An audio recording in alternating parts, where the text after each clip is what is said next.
So, last weekend, my family and I decided to embark on what was supposed to be a peaceful camping trip.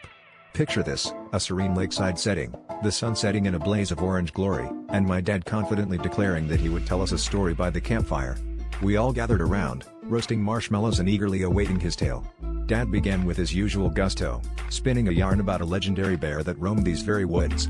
We were all quite captivated, but then, out of nowhere, a curious raccoon appeared, waddling right into our circle like it was his turn to speak. At first, we all just stared, unsure whether to laugh or shoo it away. The raccoon, unfazed by the intention, made a beeline for the bag of marshmallows sitting next to my little brother. My brother, bless his heart, tried to protect the sugary treasure, but the raccoon was relentless. Dad, trying to salvage his story, raised his voice over the chaos, but it was clear our attention had shifted to the masked bandit now juggling marshmallows like a circus performer.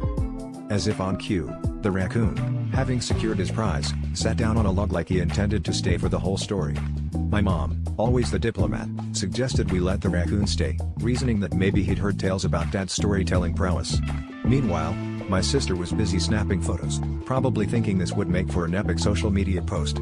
Dad, trying to regain control of the situation, continued his story, but every time he got to a dramatic part, the raccoon would chomp loudly on a marshmallow, stealing the spotlight.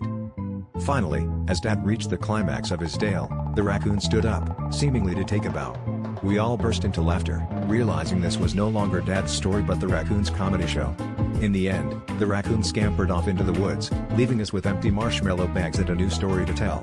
As Dad sighed and said, "Well, I guess that raccoon really knows how to steal the scene," we all agreed that sometimes, the best tales are the ones that don't go as planned.